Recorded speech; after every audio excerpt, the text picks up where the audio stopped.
So now let's take a moment to go ahead and reflect on how you're currently managing your grants or even keeping up with some of the funding opportunities for your nonprofit. Here during this reflection, Anthony and I would really love for you to kind of take into consideration what administrative challenges have you faced when applying for grants, as well as how does your organization currently track grant opportunities and their deadlines? And lastly, what tools or processes could improve your grant readiness? Anthony. Now, we know with the work that we do, there's tons of nonprofits that always have to be so forward facing with what's going on within their community that they're serving, but also as policies change, as well as the needs of a community can change with all of the different migration that's taking place as well. Our cities and our states are really growing.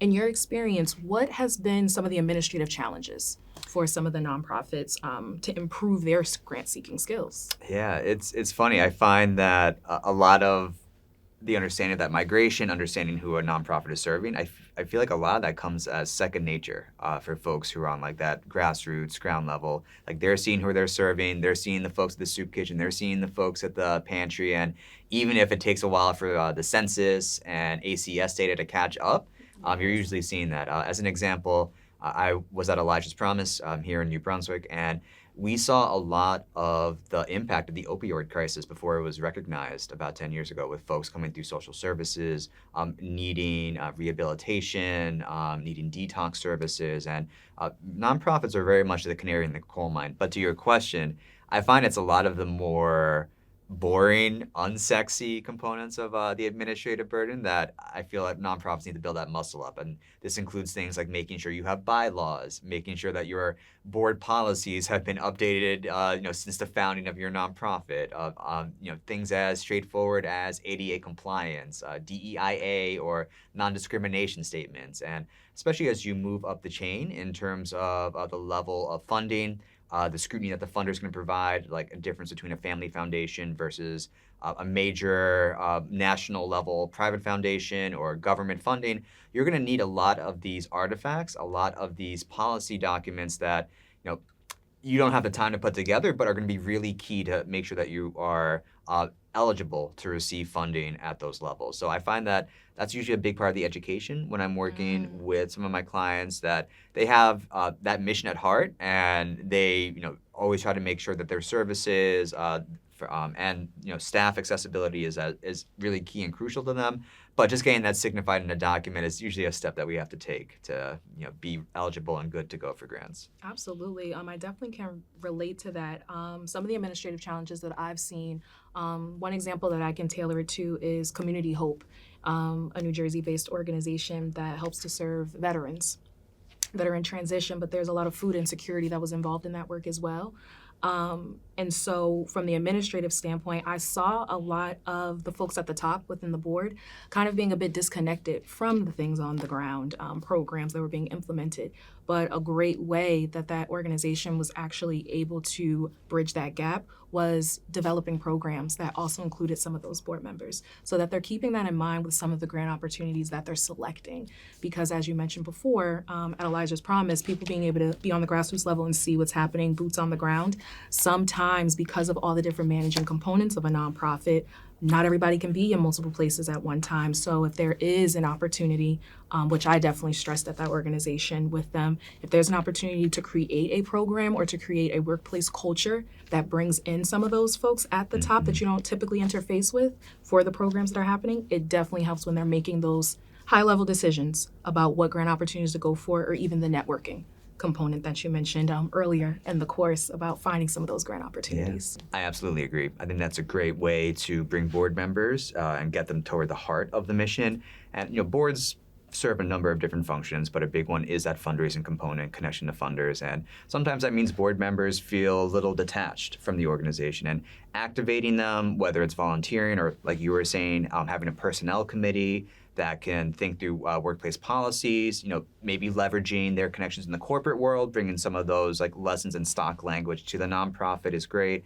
Even to the level of some of my clients have board members, interface with staff, get some anonymous, surveys, checking to see what the workplace culture is like. I think that level of connection is great, and activating them to help offload some of that administrative burden, especially for some folks who are big wigs and are like pretty high up at their companies. It's a great way to take some things off your plate and get to the heart of the work, whether it's grant writing or serving folks in the community directly. For sure. That's really good. In terms of tools, now we kind of probably went through some of this already through the slides that you engaged with prior to this reflection. We really want you to really think about the current tools or processes in place with how you already go for grants in terms of how you can improve your grant readiness, right? Majority of what we've talked about already in this module had a lot to do with the grant calendar, right? Being able to see it in real time right in front of you, tracking those dates and deadlines. Anthony, what do you think in terms of the tools or processes that can improve a nonprofit's grant readiness? That's a great question. I think the most important thing is to right size that at what you feel comfortable at with your agency. And a tool is only as useful as the folks who use it and feel comfortable using that. So when I first started grant writing over 15 years ago, we just used an Excel spreadsheet, just tracking the funder, what we applied for, when we applied, who the contact was, if it was awarded, if it wasn't, some notes on that. And that worked well for several years. Some of my clients, though, are quite a bit larger and use larger databases like a Salesforce, and they track things and it can break it down to the percentage. It automates a big part of the process. But I can personally attest there's a little bit of a learning curve to that. So you just want to make sure that it is useful for you. And the main thing is however you do it, whether it's Excel, whether you write deadlines on a calendar and you have that on your desk, whether you use something that's a database like Salesforce, make sure that it's a tool that you're actually going to use, because it's the consistency that's important, and making sure that you're actually using this and that it's giving value back to you. And that's going to be the main key. We talked in our last breakout about organization and efficiency, and just think about how those tools are going to supplement what you're trying to do and make life easier, not harder. For sure. And sometimes as it relates to grant writing, it's not always a situation where you can control the timeline of that. You're trying to meet those deadlines. You're trying to make sure everything is in place amongst your team. And so being able to access those tools are important too. So to your point about organizational readiness, making sure that you have a monitoring system to where you know which folder to go to, you know which database you're headed to pull those things in real time at that time. Because sometimes when documents are asked for part of the grant writing process, and I'll speak to my own accord, I don't have a week to get a document because you have to find it within your agency or your organization. And so it's really helpful and beneficial, whether you are the grant writer or you're bringing in a grant writer, to have those tools and processes already readily available. And to make sure that you meet those deadlines again, because it's about a deadline. Yep. All grant proposals, they do require a deadline. Yep.